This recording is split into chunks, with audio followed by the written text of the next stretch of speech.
Muy buenos días a todos los que nos acompañan el día de hoy. Gracias por su puntualidad. Vamos a dar la más cordial bienvenida a la cuarta conferencia de la serie internacional virtual, Siempre Avanzando en Concreto. Mi nombre es José Antonio Solares, del Instituto del Cemento y del Concreto de Guatemala, y el día de hoy tenemos la valiosa oportunidad que nos acompaña el doctor Monzón Despan con la charla magistral acerca de las tres clases de sismos en Guatemala y qué es lo que cabe esperar para estos sismos. Antes de iniciar la conferencia, agradecemos a las empresas que hacen posible estos eventos de tanta información, de tanto conocimiento y con todos los profesionales que se han presentado. Estas empresas son Cementos Progreso, Mixto Listo, Holcim y Sika,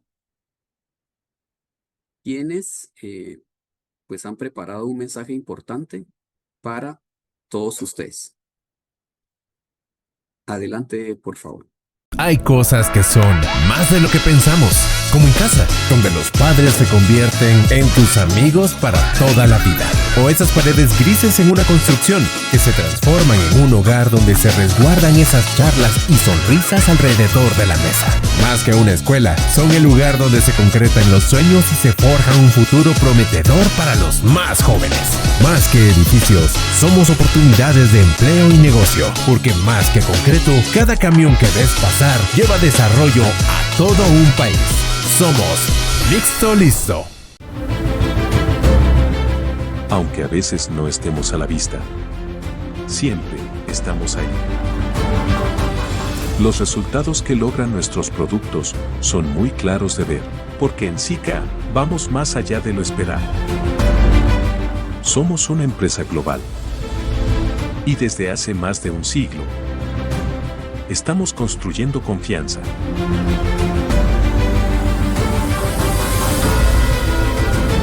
Vamos más allá de lo esperado. Porque lo que nos hace exitosos es el coraje por la innovación.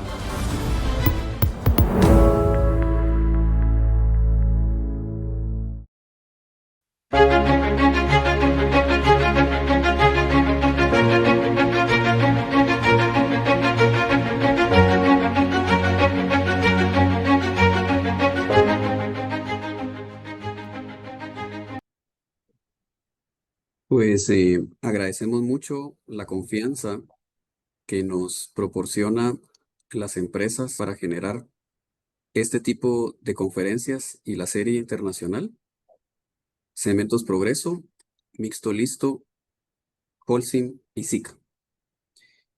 Les comento que la conferencia del doctor Monzón tendrá una duración de 45 minutos y al concluir tendremos un espacio para preguntas y respuestas, las cuales pueden colocar en la opción de Q&A en la pantalla.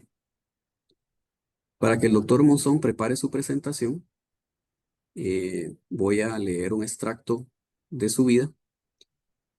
El ingeniero Monzón es un ingeniero civil egresado de la Universidad de San Carlos de Guatemala, con una maestría y postmaestría en Ingeniería Sismoresistente de la Universidad de Stanford, en California, y un doctorado en Ingeniería Civil por la misma universidad.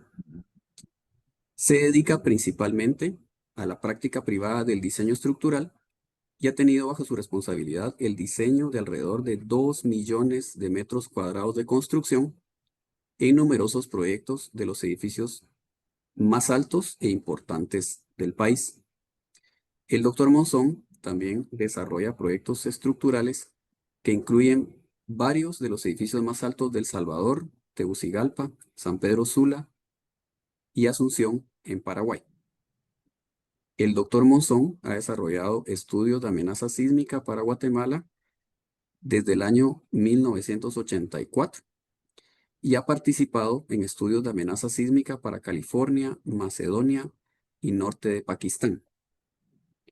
Ha sido catedrático de cursos de ingeniería estructural en las facultades de Universidad de San Carlos de Guatemala, Universidad del Valle de Guatemala y las facultades de Arquitectura de la Universidad Francisco Marroquín y Universidad Rafael Landívar.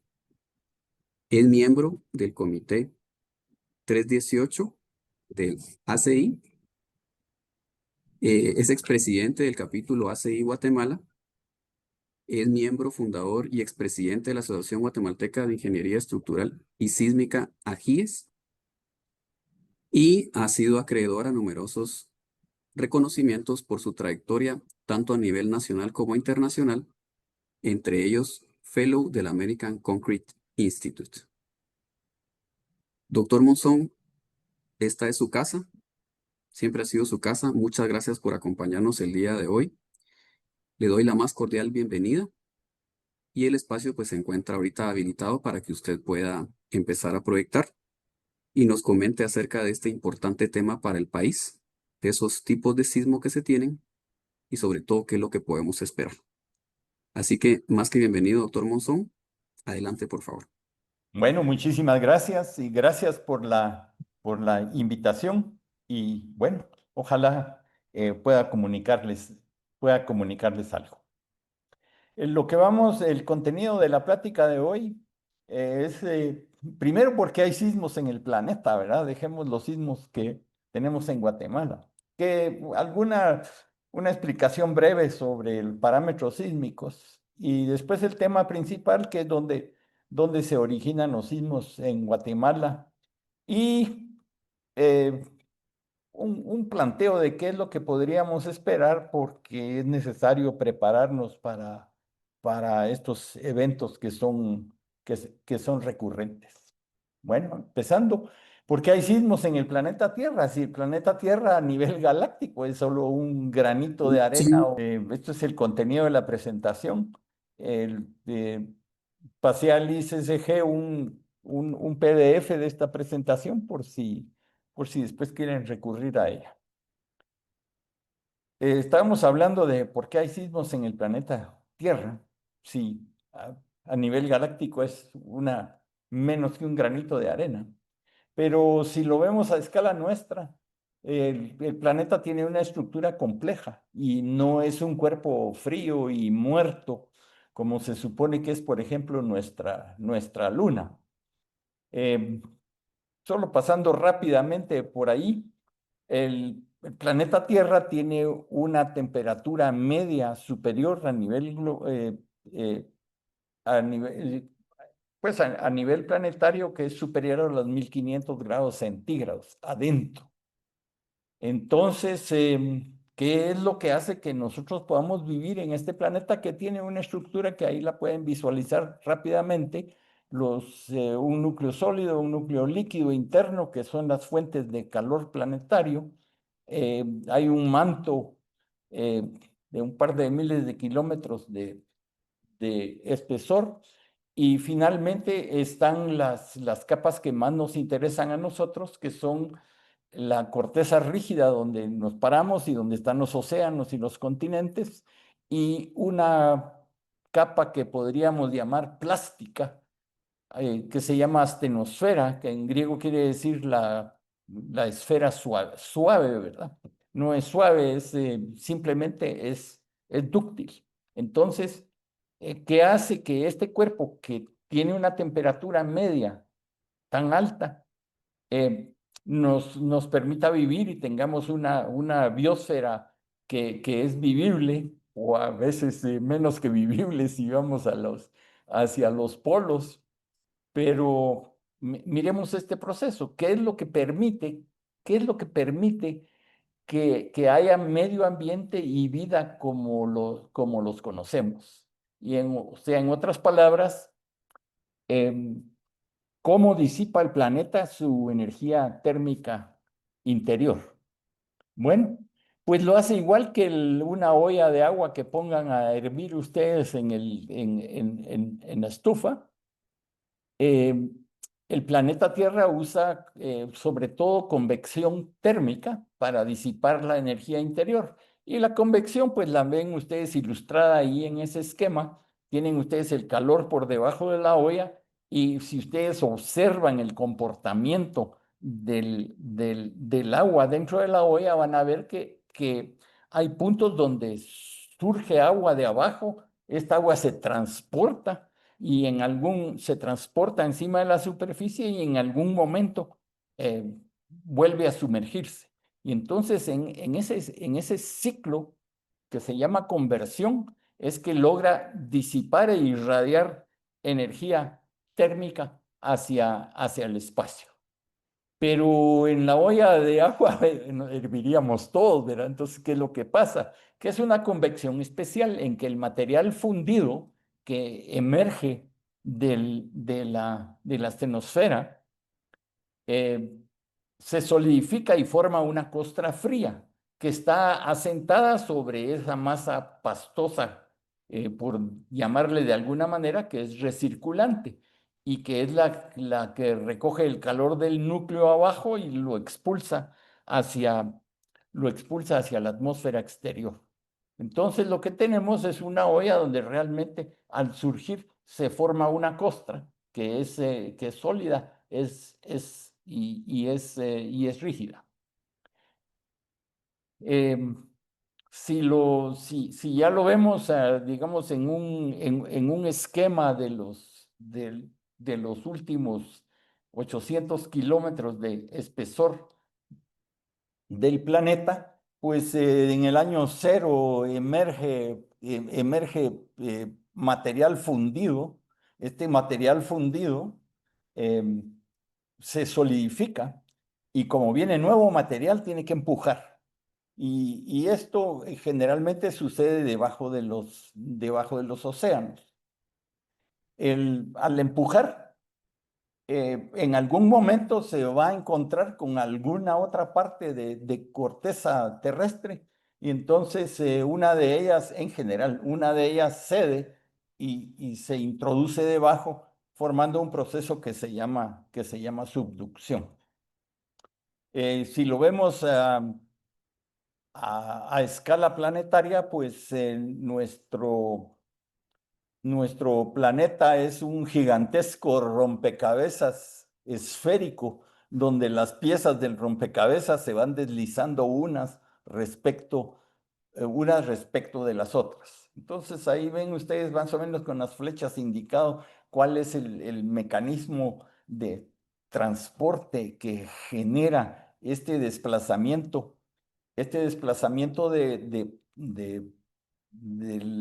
los fragmentos de la corteza rígida, y que afortunadamente para nosotros es un proceso que las velocidades son velocidades de unos pocos centímetros al año. Por ejemplo, nuestra zona de subducción allá, que ustedes ven allá al sur de Centroamérica, tiene uno de los récords mundiales. No tiene el máximo, pero sí que está como en segundo lugar, ¿verdad? De desplazamiento de 7 centímetros por año, y eso se considera rápido, ¿verdad? Todos los demás fragmentos de corteza terrestre se desplazan a velocidades que son de los 1 centímetro, 2, 3 centímetros, 2, 3 centímetros por año.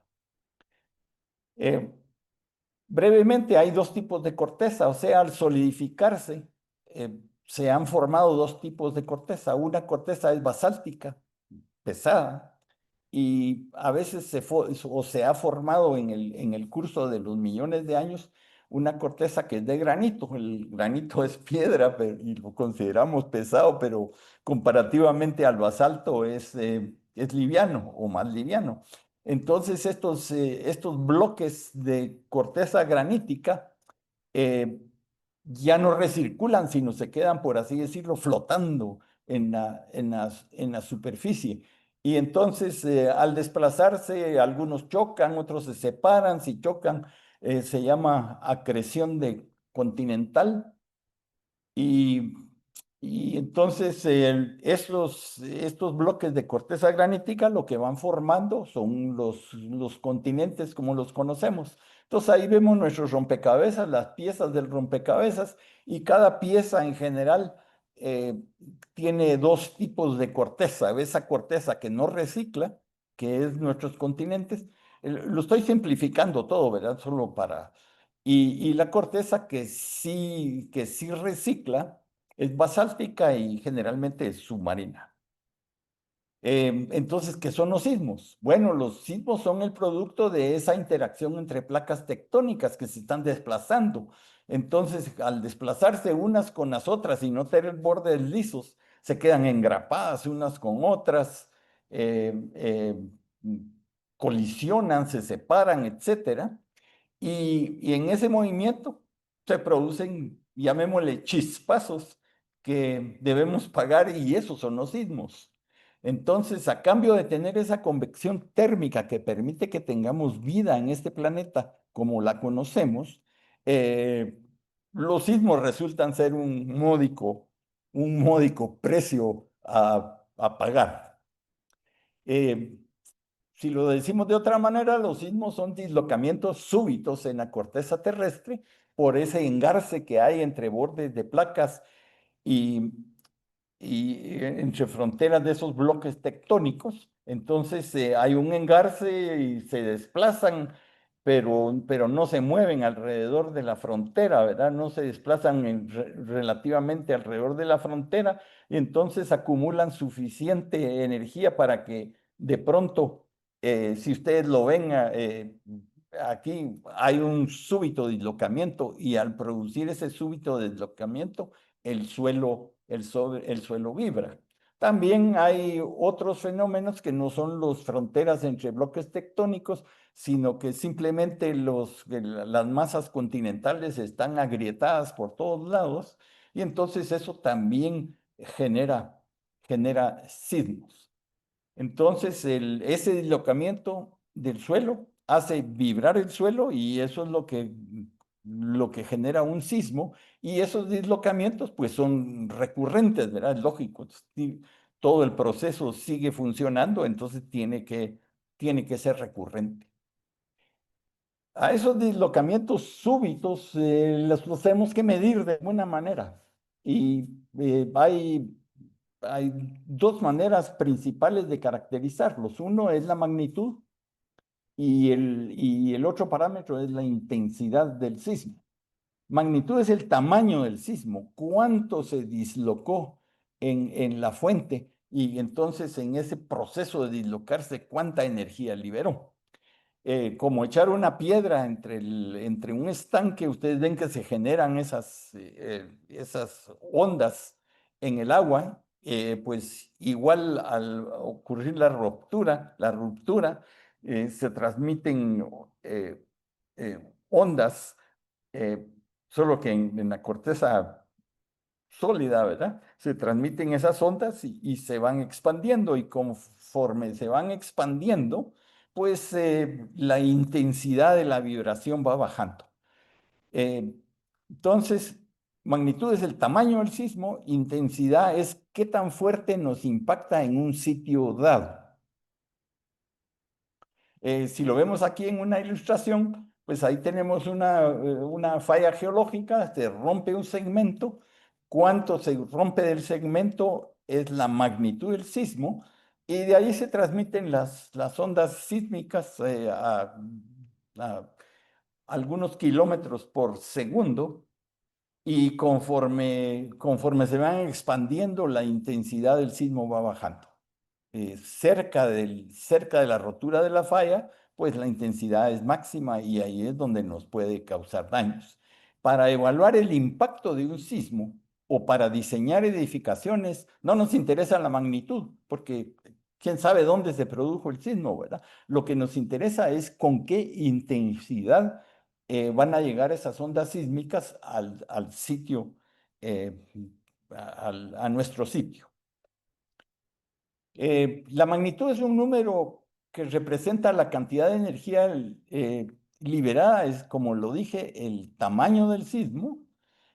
La intensidad, pues es un numerito inventado que se ha llamado escala Mercalli o bien para hacer diseño de nuestras obras, pues se mide en parámetros que se logran, digamos, medir con aparatos y que sabemos que nos van a permitir eh, inferir la fuerza que esas ondas van a producir sobre la edificación que estamos pretendiendo hacer o que ya está hecha. Y como lo dije, la intensidad se refiere a un lugar dado. Miremos una cosa en magnitud, ¿verdad? Nos dicen, mire, es magnitud 2, es magnitud 4, es 5, es 6. Y en primera instancia nosotros nos imaginamos la magnitud como una cosa lineal. Es decir, si tenemos un sismo de magnitud 3, entonces decimos que el 6 es el doble. Pues desafortunadamente no es así. Por cada grada de magnitud aumenta como 30 veces la cantidad de energía liberada. Si ustedes lo miran en ese gráfico, ahí donde dice magnitud 4, hay un circulito ahí entre los números. Esa es la magnitud 4. Si vamos a magnitud 5, ya el círculo es más grande, pero mucho más grande. Si vamos a 6, vemos ahí cómo eso va escalando logarítmicamente. Eso es solo para generar un concepto general de lo que es la magnitud. No es una escala lineal, es una escala que se llama, son escalas logarítmicas y bueno, van aumentando en esa cantidad. Si queremos caracterizar o ver un sismo, ¿cómo lo podemos caracterizar? Pues se han diseñado esos aparatos que se llaman acelerógrafos, que cada vez que hay un sismo, pues graban a ver cómo fue la vibración. Solo muy brevemente ahí, la altura del pulso es la intensidad. Eh, y la intensidad pues va cambiando durante un evento sísmico dado. Ese es un evento sísmico dado. Ese tiene ahí como 12 segundos de duración. La magnitud se refleja en la duración del sismo y si ustedes ven, los pulsos tienen un cierto ancho. Entonces hay sismos que tienen una frecuencia de vibración muy alta, el pulso es angostito y eso, sin entrar ahorita en mayores detalles, se tiende a afectar más a estructuras que son bajas, de 1 o 2 pisos. Si el pulso es mucho más gordito, por así llamarle, entonces nos va a afectar más estructuras que son de gran altura, que vibran a un ritmo mucho más lento. Y en general, un buen sismo pues tiene un mix suficiente de todas las amplitudes como para pasar ahí afectando todo el rango de estructuras. Ahí vemos ejemplos. Ven ustedes que hay sismos de muy poca magnitud, que son esos cortitos, pero que tienen una gran intensidad. En cambio, puede haber unos de mayor magnitud, como ese que ven a la izquierda abajo. Ese es de gran magnitud, pero vemos que la intensidad ahí no ha llegado a la misma medida en que está en los otros sismos. Es solo para visualizar y cómo son los sismos y a lo que uno se enfrenta al tratar de diseñar una estructura, porque tenemos que diseñar para todas esas posibilidades, o por lo menos para una gran parte de ellas. Palabras. En inglés le llaman earthquake.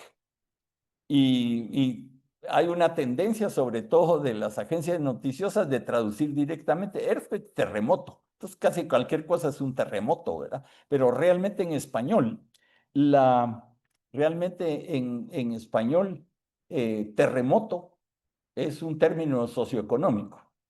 Terremoto, temblor, a veces les llamamos temblorón, ¿verdad? Pero tenemos terremoto y temblor. El nombre genérico es sismo. Por ejemplo, el sismo de mayor magnitud en Guatemala en el siglo XX se le llama, los abuelos le llamaban el temblor del 6 de agosto. ¿Por qué? Se sintió por toda Guatemala, pero no causó daños catastróficos. Entonces, la magnitud fue grande, la intensidad fue moderada. En cambio, el sismo de 1986 en San Salvador, que solo tuvo un alcance de unos 5 kilómetros, causó muchísimo daño en la proximidad de donde se liberó la energía, y ese invariablemente se le llama el terremoto de San Salvador. Entonces, depende del daño provocado. En español, nuestro término genérico es sismo. Y ahora entremos en la materia principal, que es donde se originan los sismos aquí en Guatemala. Si lo vemos a una escala regional, y sabemos que los sismos ocurren principalmente en las fronteras entre placas tectónicas, donde nosotros estamos afectados es, ahí ven ustedes el contorno de la placa del Caribe que llega hasta Venezuela. eh, Tienen otra placa al sur, eh, y incluso adivinan ustedes que hay otra placa hacia el norte, ahí a la izquierda. Entonces, ¿cuál es uno de los problemas de Guatemala? Pues que estamos en la unión de tres placas tectónicas, y eso pues nos da una notable riqueza de sismos y de tipos de sismos. Si lo vemos en una ilustración, pues ahí vemos la triple junta y las tres placas que nos afectan. La placa del Coco hacia el sur, la placa de Norteamérica en la mitad norte de Guatemala, y para los que vivimos aquí en la ciudad, por ejemplo, en Ciudad de Guatemala o en algunas de las ciudades mayores, em, estamos sobre la placa del Caribe. Entonces, esto genera tres zonas sismogénicas diferentes, cada una con sus propias características. Y ya lo vamos a ver gráficamente en la siguiente diapositiva, tenemos una zona de subducción que está bajo la costa sur de Guatemala y lo que llamamos la boca costa, o sea, donde empieza a ascender del territorio hacia el altiplano.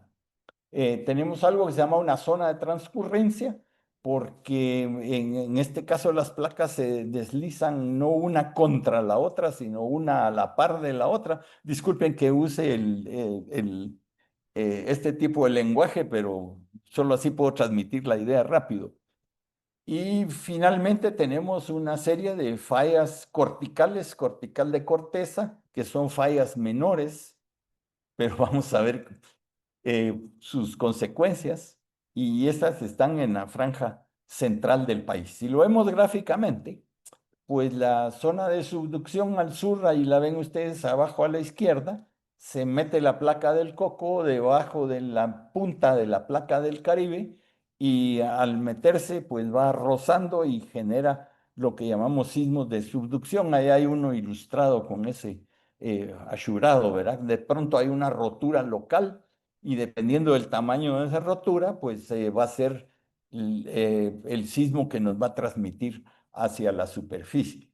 Eh, si vemos en la otra gráfica, vemos ahí que hay una serie de líneas de fallas de gran longitud. Estas son la frontera entre la placa de Norteamérica y la del Caribe. El desplazamiento de la placa de Norteamérica es como 3 centímetros al año hacia el oeste, y la del Caribe se mueve aproximadamente 1 centímetro al año hacia el oriente, y ahí está la placa del Coco, que se va metiendo a una velocidad de 7 centímetros por año. Entonces, esas son de, nuestras tres fuentes de sismos. Em,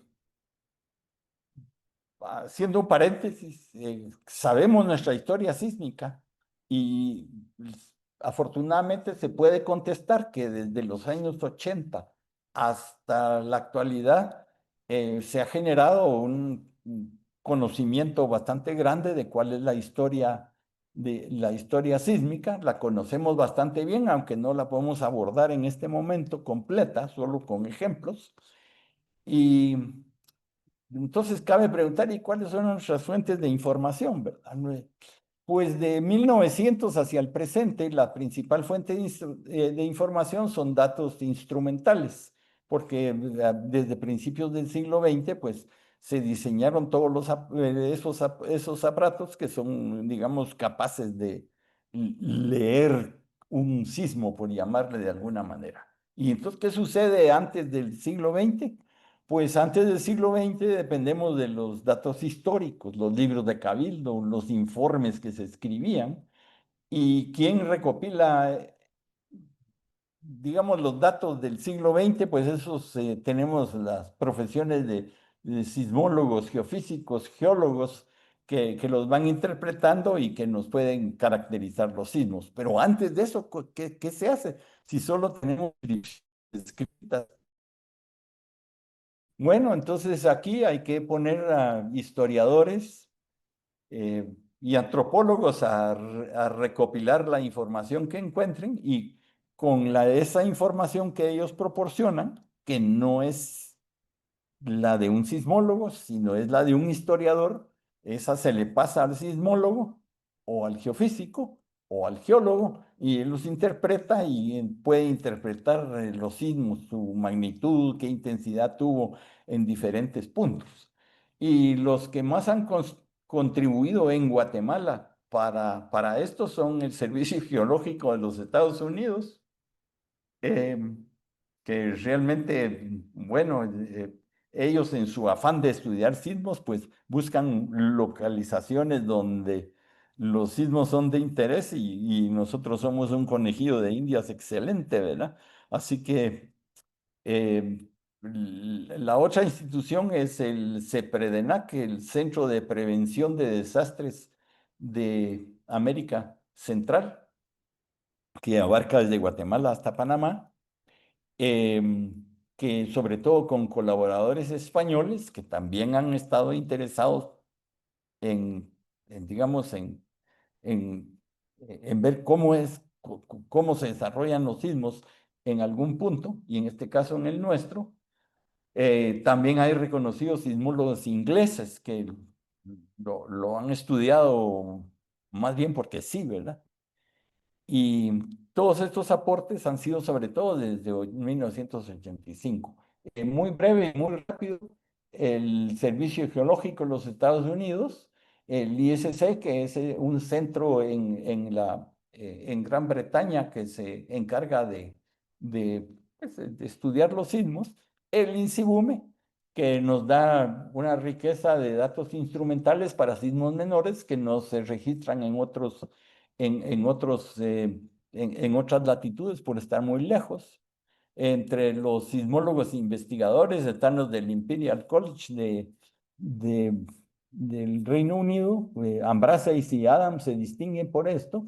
Hay un antropólogo, Lawrence Feldman, que fue contratado por el Servicio Geológico de los Estados Unidos, y él realizó tanto en el Archivo General de Centroamérica, donde pasó varios meses, como otros meses en el Archivo de Sevilla, y realmente recopiló una serie de datos que uno ni se imagina, y que son, él no los interpreta desde el punto de vista sísmico, ¿no? Él no se preocupa de magnitud ni de nada de eso, ¿verdad? Solo de buscar los reportes y ponerlos sobre la mesa. Del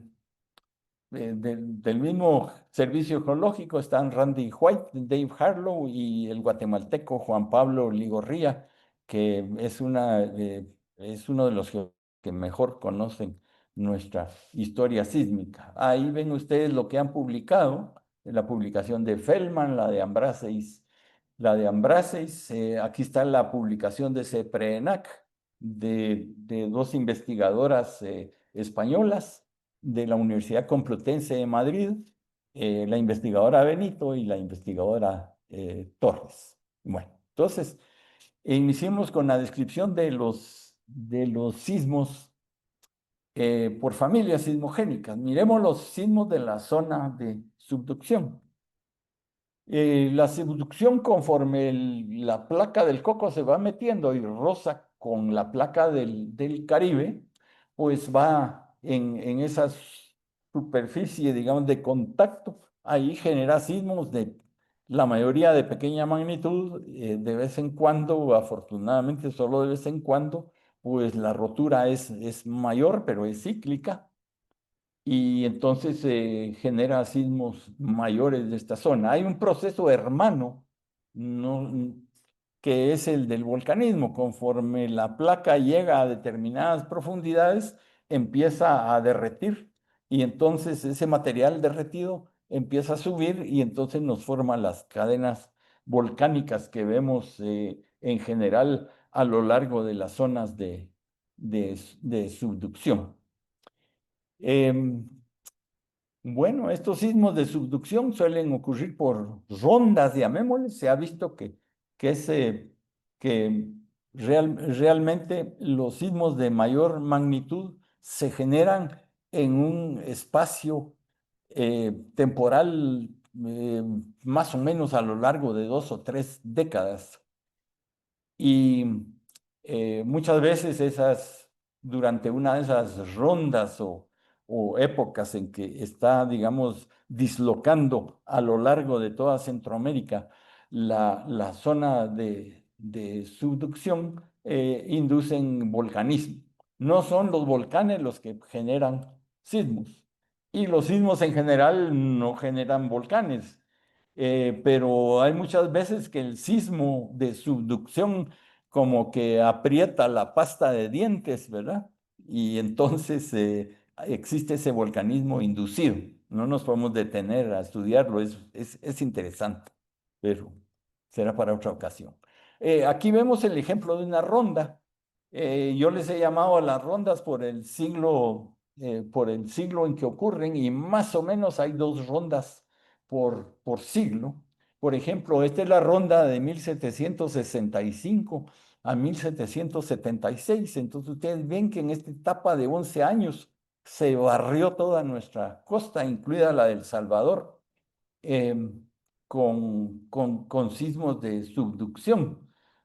Algunos muy serios y que están marcados ahí en rojo, que es el terremoto de San Rafael allá en el occidente, y nuestros famosos terremotos de Santa Marta, ¿verdad? Que están ahí marcados con el número 3. Entonces, esto es un ejemplo de una de esas rondas. Otro ejemplo es una ronda del siglo XX, la primera del siglo XX, que se da esencialmente en el año 1902 y llega al año 1915. En este caso, pues no afectó la sección central de Guatemala, sino no hubo sismo mayor ahí, ¿verdad? Pero sí barrió el resto de la costa con con eventos importantes. Y entonces, ¿qué podemos esperar? Pues si vemos cómo se han comportado los sismos de subducción, y a esta ronda le he llamado 21A, ¿verdad? Y si ustedes miran esa historia, como que empieza en 2001 con un sismo de subducción en El Salvador, seguido de los sismos del 2012 y 2014 en el occidente de Guatemala, y se han generado otros sismos a lo largo de la costa del Soconusco, que eh, para ellos los sismos ocurren relativamente mar afuera, y por eso hay menos daños sobre la costa del Soconusco. En cambio, aquí en Guatemala y en El Salvador, pues no- nos atacan, por así decirlo, de frente. Pero si ustedes miran esa secuencia, ¿qué es lo que notan? Bueno, que hay un blanco ahí, ¿verdad? Y, y ese blanco eso se llama una brecha sísmica, y nos hace inducir a ser precavidos sobre sismos que pudieran ocurrir en un tiempo desconocido, no sabemos cuándo. Pero si vemos la historia del resto, como que si va a ocurrir otro ahí, pues no se va a tardar mucho, ¿verdad? Y entonces nosotros como país debemos empezar a tomar todas las precauciones posibles en estas zonas. Y ese sismo grande lo anoté ahí con magnitud 7.9, pues ese ha ocurrido históricamente entre cada 70 y 90 años, tiene una recurrencia media como de 80 años.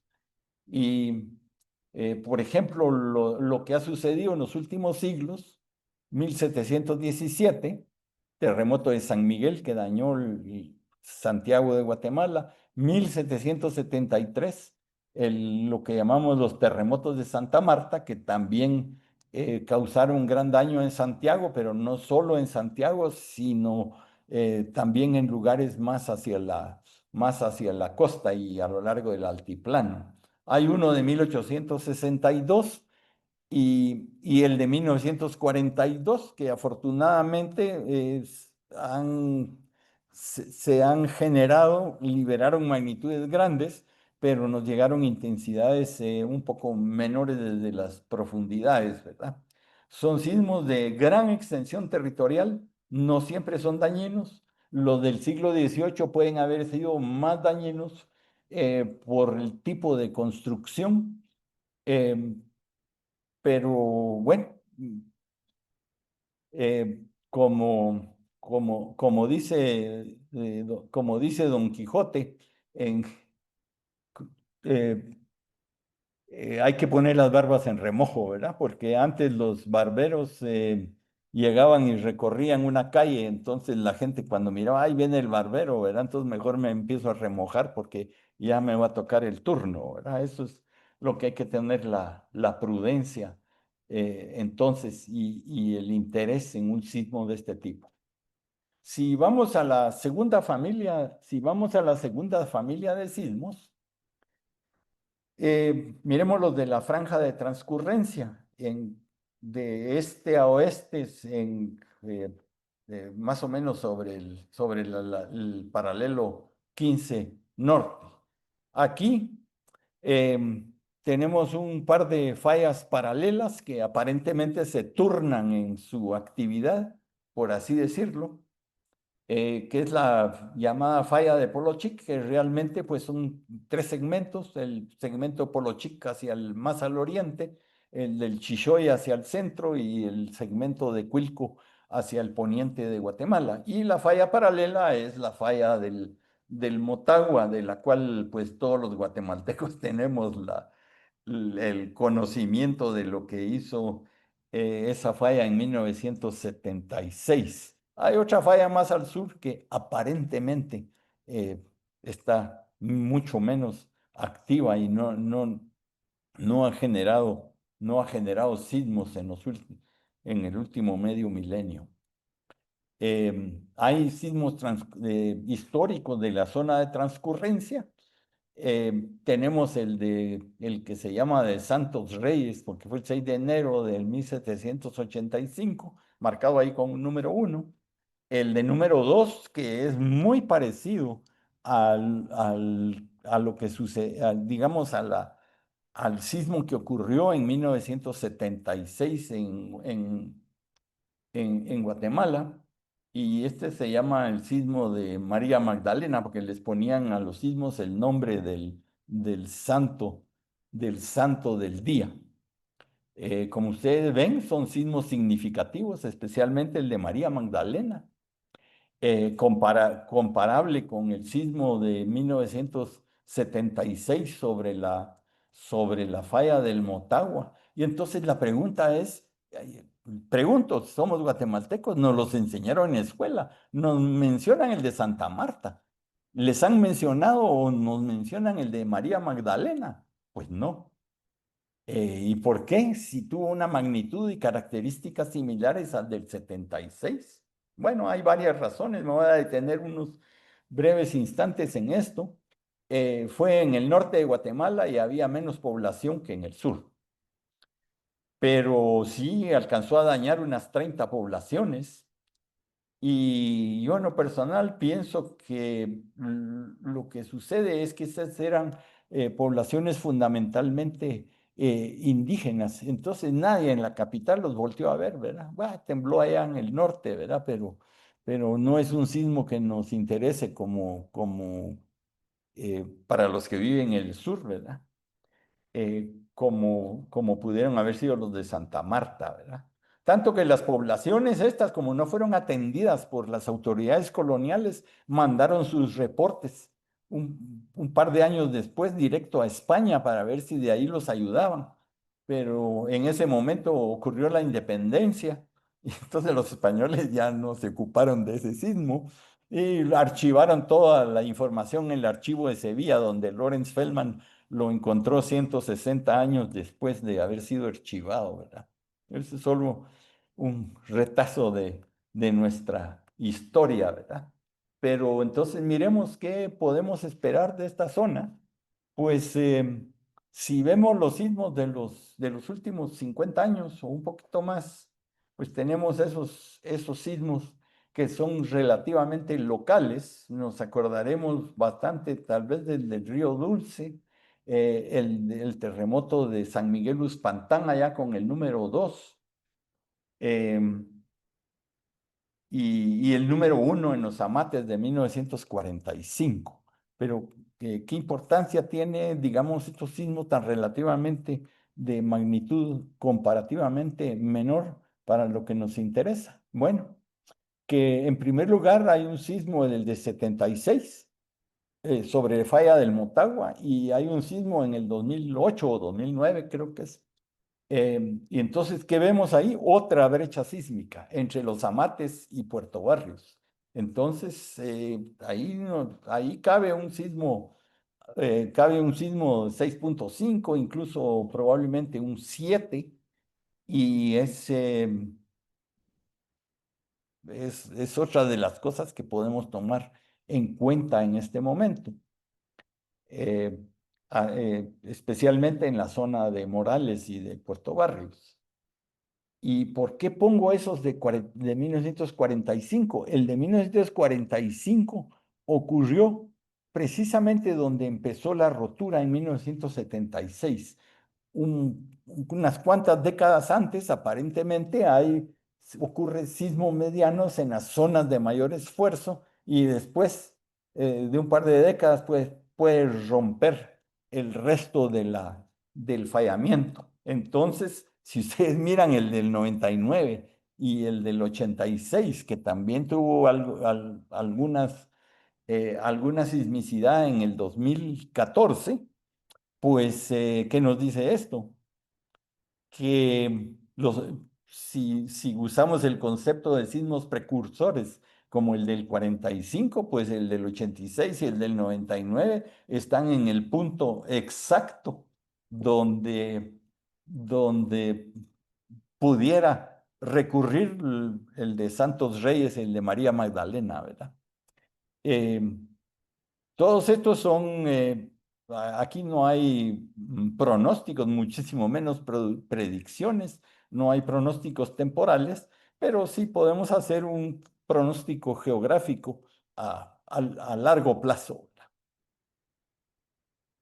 Vamos ahora disculpen, voy corriendo porque si no ya me van a sacar vamos a los sismos de las terceras fuentes, que son los de las fallas geológicas a lo largo del altiplano guatemalteco y dentro de la placa del Caribe. Estas son fallas corticales, cortitas, pero son muy superficiales. Entonces, cuando hay un dislocamiento en una de estas fallas, las poblaciones que están cerca se ven muy afectadas. El ejemplo es el sismo que les puse de San Salvador en 1986. Son sismos de magnitud menor a media, pero la falla es superficial y es como que les explote una granada abajo de la silla, ¿verdad? ¿Por qué hay fallas aquí? Pues la placa del Coco y la placa de Norteamérica eh, prácticamente atenazan la punta de la placa del Caribe, mientras la placa del Caribe se corre hacia el oriente. Y entonces lo que sucede es que ese extremo atenazado, por así decirlo, y la placa corriéndose hacia el oriente, ha agrietado el territorio de Guatemala, que si lo vemos a una escala un poco mayor, pues ahí están las principales fallas secundarias, que como ven son perpendiculares al movimiento, porque se va desgajando la corteza. Y el uno es el Graben de la ciudad de Guatemala, ¿verdad? La ciudad de Guatemala está metida pues lo vamos a ver en la próxima. Hay otro Graben en Ipala, hay un Graben que es mucho menos activo en Honduras, y hay una falla secundaria ahí que le llamamos Jalpatagua. Y tanto las que están en la vecindad de la falla del Graben de la ciudad de Guatemala, como la falla de Jalpatagua, pues han estado muy vivos en nuestra mente en los últimos meses desde julio, ¿verdad? Y vamos a ver ahorita un poco por qué. Eh, Cuando el terreno se extiende, entonces al extenderse puede ser que un sector de la corteza baje y entonces nos forma estos valles. Abajo está una sección transversal del Valle de Guatemala entre el Cerro Aluche, allá en San Lucas, y Don Justo, aquí arriba por Santa Catarina y Santa Catarina Pinula.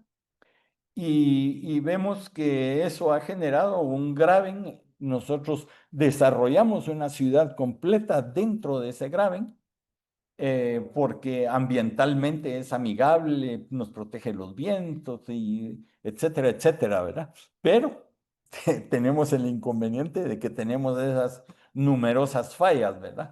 El hecho de que sean numerosas, pues es una suerte, si lo ven así, porque no sabemos cuál es la siguiente en fallar, ¿verdad? Entonces es como sacarse un poco la lotería, a ver cuál va a ser la, el, el siguiente afectado. Si lo vemos ahí en un esquema en tercera dimensión, pues vemos que ahí están los grábenes. Al sur del graben de Guatemala incluso se ha generado una salida de magma muy activa, que es la zona de Amatitlán y del volcán de Pacaya. Y esto es una trinchera geológica, ¿verdad? Usamos la palabra graben, que quiere decir trinchera en alemán, ¿verdad? Eh, Estos sismos de los grábenes también a veces vienen en rachas, en inglés se le llama clusters, eh, pero pueden pasar siglos sin manifestarse nuevamente. Aquí es prácticamente imposible determinar cuál es la recurrencia de estos sismos. Solo conocemos la falla, conocemos lo que puede hacer, y en base a conocer lo que puede hacer la falla es que sacamos nuestras conclusiones de cuán bien debemos proteger las edificaciones que tengamos en la vecindad de las fallas. Históricamente, en los últimos 500 años, pues hemos tenido actividad en el Graben de Ipala, en el Graben de Guatemala y a lo largo de la falla de Jalpatagua. Y ya me voy a terminar porque ahí, eh, pero se comieron 10 minutos de mi tiempo al principio. Em, Bueno, estos sismos son de magnitud intermedia, entre 5, 6.2, algunas veces son mayores, pero como dije, son bastante peligrosos. Y si lo queremos ver históricamente, hay una racha, y la palabra racha es correcta. Quiere decir, eh, si la buscan en el diccionario de la Real Academia. Entonces está ese ejemplo de varios sismos que ocurrieron entre 1730 y 1743, causaron daños en el oriente de la República, eh, no se han vuelto a repetir. Y y bueno, nos olvidamos de ellos, ¿verdad? En la historia nos olvidamos de ellos, ¿verdad? Debemos tener presente que ahí hay un graben y que, digamos, hay que estudiar las fallas del graben, aunque no podemos establecer recurrencia, conocemos las características de las fallas y de ahí podemos deducir qué es lo que pueden producir estas fallas en algún momento, y podernos proteger de ellas en la eventualidad de que se volviera a repetir un evento sísmico. Siempre hablamos de los terremotos de 1917 y 18 que causaron estragos a lo largo de todo lo que ahora llamamos el Graben del Valle de Guatemala, y vemos ahí los cuatro más intensos y ocurrieron entre el esos intensos, los que están marcados en rojo, ocurrieron entre el 25 de diciembre de 1917 y el 24 de enero de 1918. Les llamamos los terremotos del 17 y 18, pero podemos deducir de los reportes que la secuencia aquí fue de sur a norte, desde Amatitlán, que empezaron los temblores en el mes de noviembre, hasta que finalizaron en el mes de enero, con una cauda, incluso indujo la transformación de la manera de hacer construcción en el Valle de Guatemala, ¿verdad? Nos modernizó, por así decirlo, estructuralmente. Es también otro tema que tal vez interese al ICCG en algún momento. Y esto es lo que tenemos histórico sobre la falla de Jalpatagua, que en un periodo entre 1885 y 1930, pues hubo, eh, alivió, por así decirlo, todas las tensiones a lo largo de la falla. Incluso los últimos tres que están al oriente ocurrieron en un periodo como de 10 días, ¿verdad? Bueno, estos son los principales que tenemos de esas fallas secundarias. Los de julio los ven ustedes ahí. Y si ustedes ven las otras, pues ahí se ve el comportamiento general que tienen, ¿verdad? Y como que es la interacción sobre dos fallitas menores que afortunadamente pues no han generado sismos de mayor intensidad, o la construcción en general es un poco mejor y causan menos daño.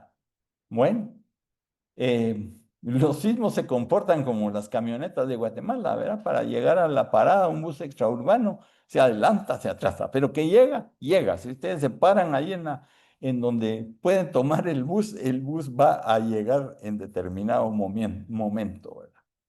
Entonces, solo como dijo Don Quijote, poner las barbas en remojo. Tenemos un buen número de escuelas públicas y algunas privadas que eh, realmente son muy vulnerables por la estructura que tienen. Igual sucede con instalaciones de salud.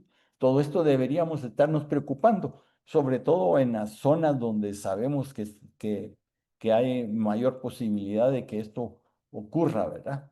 Hay edificios, especialmente los construidos en Ciudad de Guatemala entre el 50 y el 60, que son altamente vulnerables y que, como por las características del sismo de 1976, no hubo tantos colapsos como en San Salvador. Entonces lo que dice el propietario, ahí aguantó el 76, no le va a pasar nada. Eso no es cierto. Se debe a las características del sismo. Y no quiere decir que el siguiente que pueda afectar no pueda generar ese tipo de comportamiento que nos debe preocupar. Y hay numerosas construcciones de block. El block y la mampostería que se usa en Guatemala es bastante segura. La población se ha volcado en eso de manera generalizada, pero es segura hasta 2 o 3 pisos. Pero ahora tenemos 4 y 5 pisos, que eso vamos, vuelta a una alta vulnerabilidad. Hay otros aspectos que nos deben preocupar, pero esto es en general el cuadro que les puedo mostrar. Y muchísimas gracias por la invitación.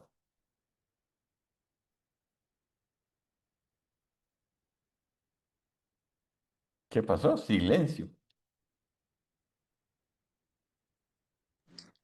Muchas gracias, doctor Monzón, por su presentación. Me hizo Em, correr, Xiomara. bueno, un poquito para contarles que hemos tratado de cumplir con la hora de esta serie, sobre todo pues para aprovechar el tiempo del expositor y también de los participantes. Me voy a permitir leer una sola pregunta. Debido al tiempo, hay algunas más, pero como les hemos comentado anteriormente, las preguntas adicionales por temas de tiempo las podremos responder después con la ayuda del doctor Monzón vía correo electrónico. tenemos una pregunta y pregunta y comentarios del ingeniero Joel Velarde, también muy conocido por nosotros. Y doctor, excelente exposición, felicitaciones. De acuerdo a la pregunta y comentario, de acuerdo a su información, ¿es correcto pensar que desde el Soconusco hasta Panamá, Guatemala resulta ser la zona con mayor riesgo sísmico y de mayor potencial de daño? Sí, es una zona de subducción que por la forma, digamos, nuestra geografía del territorio, especialmente por todo el material volcánico que se ha expulsado, han generado una costa que está mucho más próxima a la fosa mesoamericana, que es donde empieza a introducirse la placa del Coco debajo del Caribe. Entonces se genera una zona de amenaza significativa desde el punto de vista de subducción. Sin embargo, esto también toca al Salvador en cuanto a la subducción. Eh, Aparentemente la subducción un poco más al sur, pues, y un poco más al norte, como que ha generado muchos menos sismos, llamémosles dañinos, terremotos. Em, si vemos la historia de Centroamérica, la, la mayor parte de la amenaza sísmica viene de esas fallas corticales locales. Sin embargo, en Guatemala tenemos las fallas de la zona de transcurrencia. Eso sí no hay en el resto eso sí no hay en el resto de América Central, ¿verdad? Entonces, y además estamos en esa zona de confluencia. Entonces tenemos numerosos sismos corticales locales que son muy dañinos o tienden a ser dañinos. Tenemos los sismos de la zona de transcurrencia y de los de la zona de subducción. Entonces, eh, no nos queda menos que prepararnos de la mejor manera posible. Muchas gracias, ingeniero. Tenemos otros dos comentarios que los voy a leer. Hay una persona, Mario Cuté, quien le manda unos saludos. Ha sido un gusto escucharlo. Melanie nos dice muchísimas gracias por compartir tantos conocimientos en tan poco tiempo. Y este es un agradecimiento, pues creo que de todos los que tenemos la oportunidad de escucharlo siempre. Em, y hay otros comentarios un poco más amplios que por temas de tiempo ya no voy a leer, pero se los vamos a hacer llegar al finalizar esta sesión. Doctor, nuevamente desde el Instituto del Cemento y el Concreto de Guatemala, desde el capítulo ACI Guatemala, desde todos los capítulos estudiantiles que tenemos, pues un agradecimiento especial por transmitirnos su conocimiento, que es muy valioso, y haberse unido a esta iniciativa de Guatemala que transmite conocimiento a nivel internacional. Les quiero comentar que esta presentación, como todas las demás, estará disponible en nuestro canal de YouTube a partir de la próxima semana para quienes no pudieron unirse o no tuvieron oportunidad de finalizar la sesión. El acceso es de forma pues gratuita con el apoyo de nuestros patrocinadores y sobre todo de nuestros conferencistas.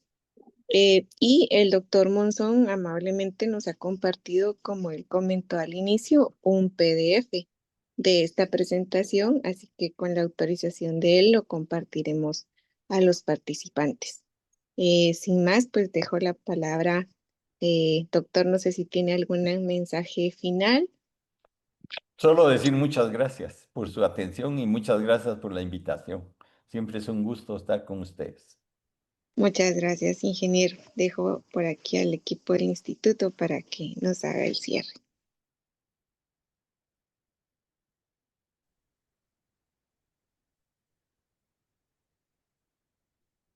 Muchas gracias a todos por estar presentes en esta conferencia. Doctor, muchas gracias nuevamente por su apoyo. por sus conocimientos, por ese aporte que nos da siempre al capítulo CI Guatemala y al instituto. Les informamos que la próxima conferencia estará programada para el mes de noviembre. Los invitamos a estar pendientes y les llegará la información, ya sea de nuestro correo electrónico o en nuestras redes sociales. Que estén muy bien y que tengan muy buen día. Hasta pronto.